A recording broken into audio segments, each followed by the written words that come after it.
मसीह यीशु के अज़ली जलाली और ख़ूबसूरत नाम में आप सबको सलाम। आज मैं मसीह की कहानी आपके सामने पेश करने के लिए हाज़िर हुआ। वो कहानी जो मेरी ज़िंदगी में उसने लिखी, वो कहानी जिसका मुसन्निफ़ वो था, लेकिन लिखने का जो तरीक़ाकार था या लिखने की जो जगह थी वो मेरा दिल, मेरी ज़िंदगी थी। ऐसी कहानियाँ उसने बहुत सी ज़िंदगियों में लिखी हैं, लेकिन बहुत सी ज़िंदगियाँ इन कहानियों को बयान नहीं करती।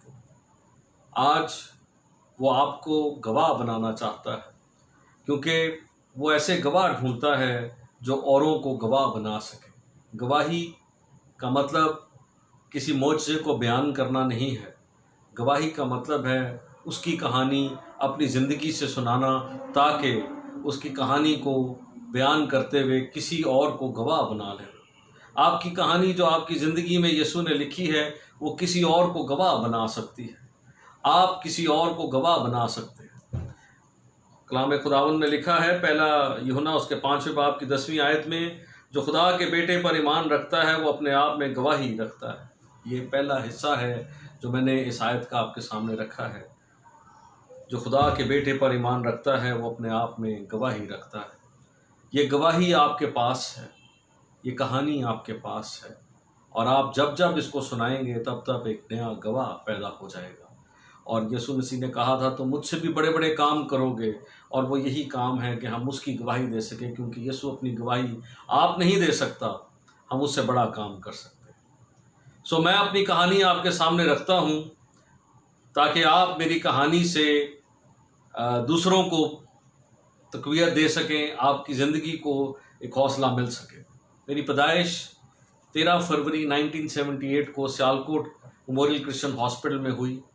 जिस रात मैंने आना था, उस रात में उस हॉस्पिटल में बड़ी हड़बड़ी गड़बड़ी थी, क्योंकि वहाँ पर कोई डॉक्टर मौजूद नहीं था। मेरी वालदा और मेरे वालिद ही डॉक्टर थे। मेरी वालदा गायनोकोलॉजिस्ट, मेरे वालिद रेडियोलॉजिस्ट हैं, और मेरी वालदा वाहिद गायनोकोलॉजिस्ट वहाँ पर थी, और उनके अलावा उस रात में और कोई गायनी का कोई डॉक्टर था नहीं।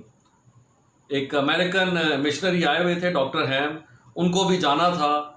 मैं 3 हफ्ते पहले, अपनी मुकर्ररा तारीख से 3 हफ्ते पहले इस दुनिया में आया, और उस रात में सिर्फ नर्सेज वहाँ पे मौजूद थीं, और उन नर्सेज के पास इतनी नॉलेज या नो हाउ नहीं थी कि वो एक बेबी को डिलीवर करते। तो उनके पास वाहिद रास्ता यही था, चूँकि वो क्रिश्चियन हॉस्पिटल था और क्रिश्चियन नर्सेज, तो उनके पास एक वाहिद रास्ता यही था कि वो जाकर चैपल खोलते और वहाँ पर दुआ करते।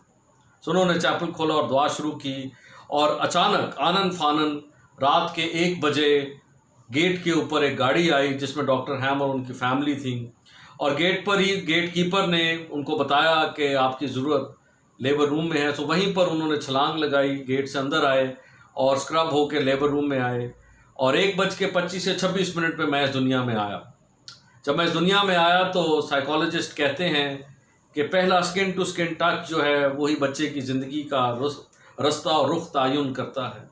सो मुझे मेरी वालदा के साथ लटाया गया, लेकिन सुबह 6:30 बजे वही नर्सेज जो नाइट की ड्यूटी पर थीं, उन्होंने उठाकर मुझे सेकंड मेरा touch, skin to skin touch जो था वो मेरे खुदा से कराया, मुझे चैपल में लेकर गई, और मेरी मुलाकात मेरे खुदा से उसी वक्त हो गई।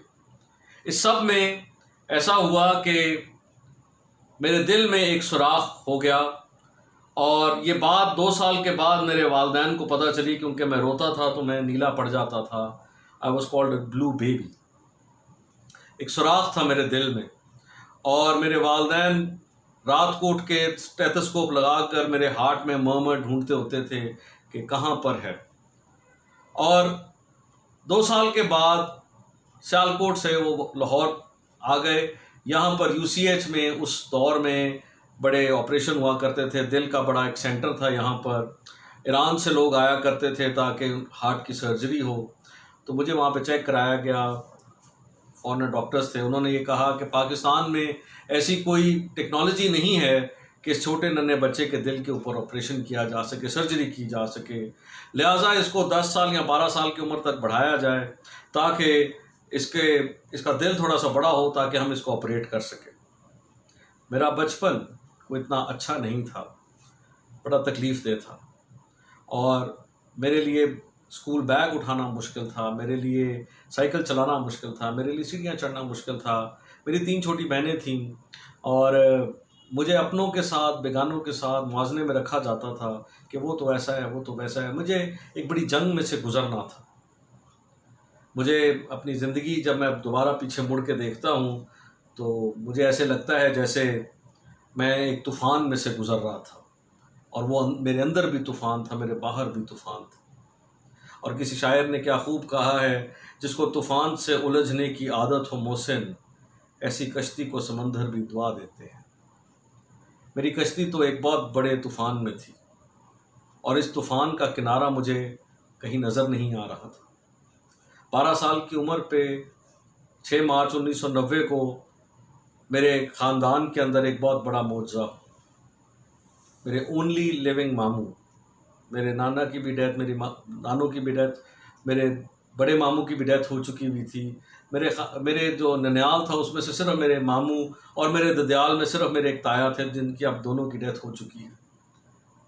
मेरे मामू को 30 साल की उम्र पे दिल का दौरा पड़ा और उनको आदिल हॉस्पिटल में शिफ्ट किया गया और उस रात में उनका हार्ट 30 साल की उम्र पे 80% हार्ट जो था वो ज़ाया हो चुका हुआ था। और डॉक्टर इंसार हैदर ने ये रिपोर्ट ली और मेरी वालदा को बताया और इसी असना में जब वो बता रहे थे और शिफ्ट कर रहे थे तो उनकी टेबल डेथ हो गई।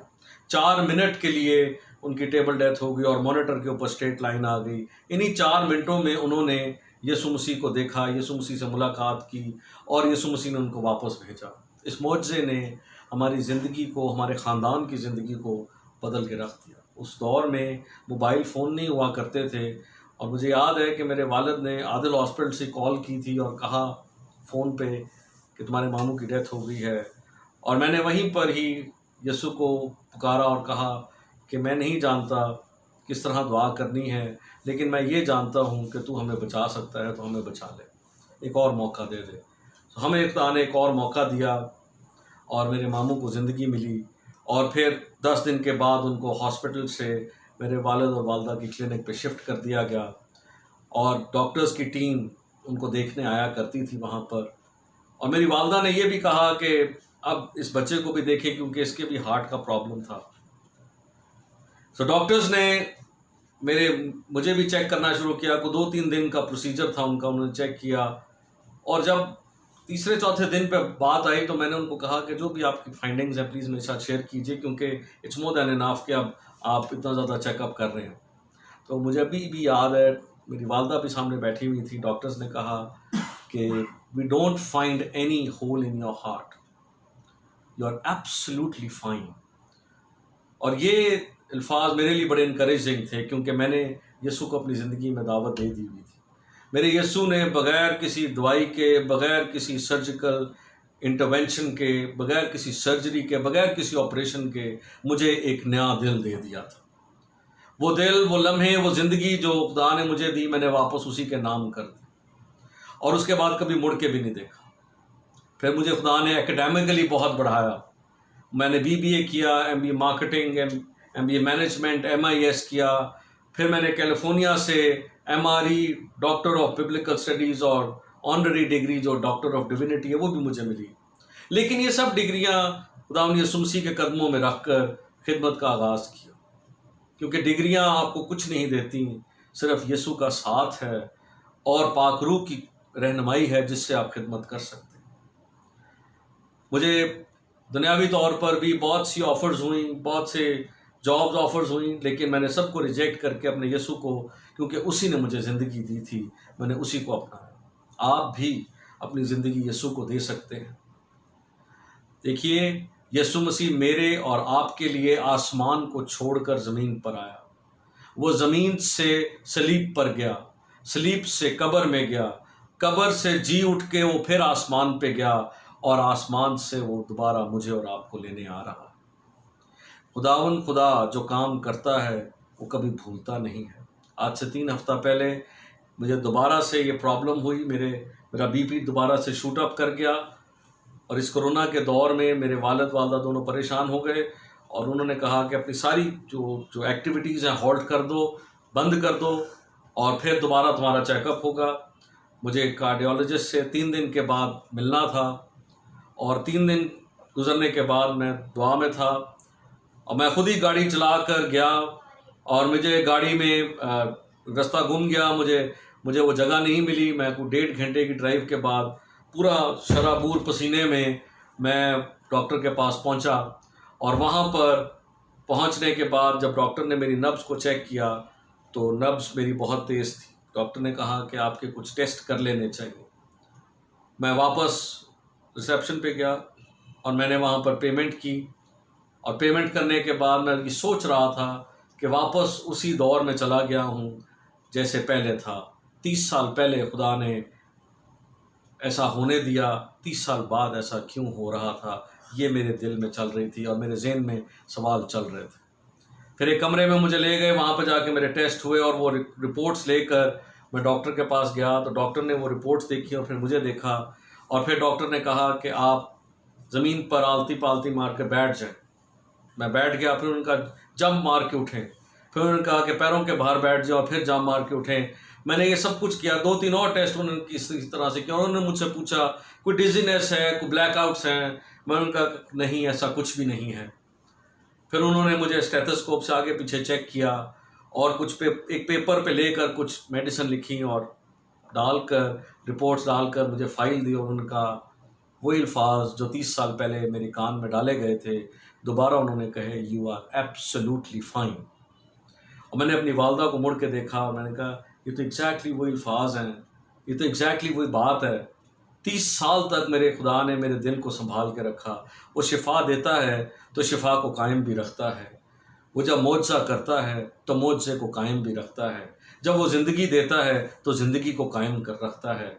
फ़क़्त इतना कीजिए कि आप यसु पर एतकाद न छोड़िए, उसी पर भरोसा रखिए, वो आपको कायम रखेगा, क्योंकि वो अपनी कारीगरी को हमेशा कायम रखता है। एक बात मैं आपके सामने रखना चाहता हूँ, मेरा दिल तो यसु ने नया कर दिया।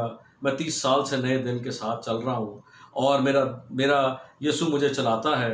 मैं पहाड़ों पे भी जाता हूँ, मैं मैदानों में भी जाता हूँ, मैं पाकिस्तान के तूलो अर्ज़ में घूमता हूँ, मुख्तलिफ़ ममालिक में भी गया हूँ, लेकिन मेरे खुदा ने मेरे दिल को और मेरी ज़िंदगी को संभाला हुआ है। मेरे ख़ानदान को उसी ने संभाला हुआ है। आज एक अपील आपके सामने रखता हूँ, यसु के सामने, यसु की अपील आपके सामने रखता हूँ। वो कहता है, मैं जो सबका दिल रखता हूँ, लोगों मैं भी तो दिल रखता हूँ। आप यसु का दिल की धड़कन को समझिए। वो आपसे आपका दिल मांगता है, वो आप सबका दिल मांगता है, लेकिन उसका ख्याल रखिए, क्योंकि वो भी दिल रखता है, वो भी एहसास रखता है। उसका ख्याल रखिए।